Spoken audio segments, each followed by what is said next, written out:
What's going on, everybody? King of Dragons 5000 here, coming at you with another figure review. Today we'll be having a look at the Mattel DC Comics Multiverse Aquaman movie, Vulko.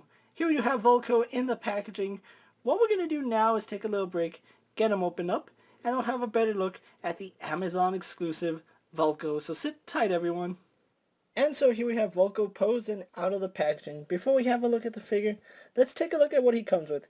Vulko here does come with two accessories. He does come with the red sword that you see on his back right now, and it fits in either one of his hands. It's a really nice little accessory, and I do like the fact that it does holster onto his back, as you can see right here, and I really do like that. Really love that accessory. His other accessory is the map, and it's a nice...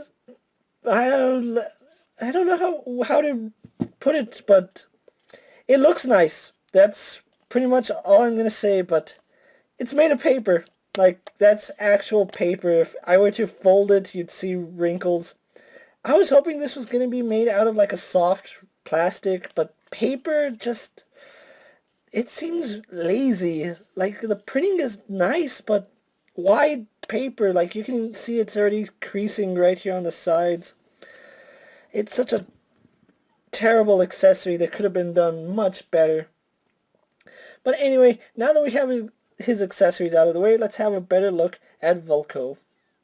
And so here we have a closer look at Vulko, and I have to say that it's a really nice figure. Now, at the time I'm recording this, Aquaman isn't in theaters, so I don't know how big of a role Vulko will play here, or I don't know if his sword is actually red.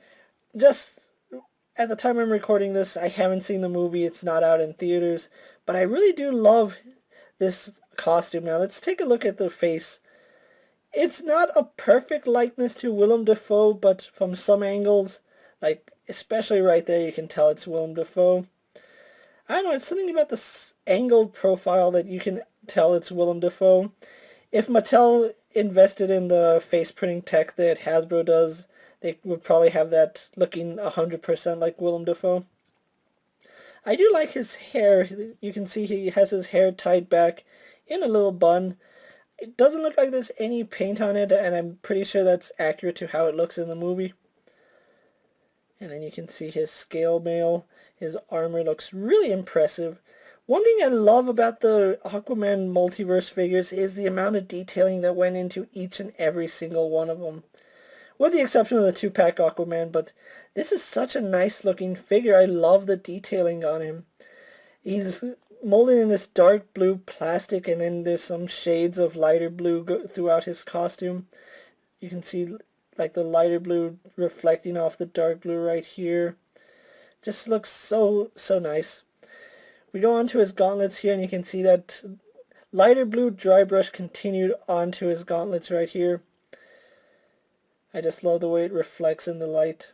The light catches this figure really well, and I'm surprised that they didn't go this route with all the other figures, because it actually has that reflective scale mail design that we see in the trailer, so I think this is the route they should have gone rather than just the painted little speckles. I think this looks much better, and you can see more of that dry brushing right here. I love his armor design now. He does have this scale mail coming down his legs, which does hide most of the detailing in his legs, but he does have fully sculpted legs, as you can see here. Again, really good detailing on his legs. We go on to his boots, where we continue that dry brushing effect right here. We have the darker blues, and then the lighter blue is just dry brushed over it, so just a lot of detailing in these Aquaman figures, and I do love when Mattel goes all out on a figures, especially in their sculpt, and this shows that they can still make good figures. I just wish they would incorporate this with all their DC figures, because this is such a beautiful piece, just like all the other Aquaman figures. And of course, his sword holsters in, and then we have a little piece of silver plastic that holsters the sword. And like I said, you can pull it out, you can put it back in. Just depends on how you want to have them displayed. So with Vulko's details out of the way, let's actually go on and get him compared to a few other figures you may have in your collection. Here we have Vulko posed next to a DC Multiverse Superman and a Marvel Legends Cyclops. Here we have Vulko posed next to a DC Multiverse Aquaman and a DC Multiverse Black Manta. Here we have Vulko posed next to a DC Multiverse Ocean Master and a DC Multiverse Mira. And finally, here we have Vulko posed next to a DC Multiverse Gladiatorial Battle Aquaman and Aurum. So with the comparisons out of the way, let's actually take a closer look at the figure's articulation. Now, he does have the standard DC Multiverse articulation. He has a ball jointed head, although it doesn't get much movement. You can see it goes down and up a little bit. Not the best that we've ever seen, but not the worst. We do get really slight head pivot. It's very minuscule. Head does turn left and right, no issues there. Arms on a ball joint go out to about that far. Yeah, they only go out to about that far. They do a full 360. You do have to be careful of the sword if you have it on his back. He has a bicep swivel, which works no problem. Single bend in the elbow. And unfortunately, we have gauntlet swivel. Mattel took a step back, putting the swivel on the wrong side of the arm. The swivel should be right on the bicep so that it swivels in like that. Don't know what Mattel was thinking, but they went back to their old ways, so don't like that. He has a hinge in the wrist, which goes back and forward, as well as rotates. Ab articulation, he goes back pretty good. Goes forward, and not so much. Waist swivel is pretty good. Legs completely hindered by his little skirt piece. They go forward only to about there. They go back about that far. But they go out a surprising amount because the slits on the side. It's a ball joint, but again, you don't get much range because of his skirt piece. He swivels at the thigh, double bend in the knee, no issues there. No boot swivel, but we do get a hinge in the ankle, which goes back and then forward-facing pin for rocker ankle. So overall, really like the articulation here on Vulko. I just wish they had done something different for his forearms. With his articulation out of the way, let's actually get him posed for my final thoughts.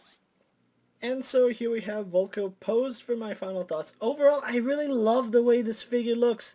However, it is really hard to overlook the fact that Mattel cheaped out and gave us a paper map. They could have given us a really soft plastic for the map.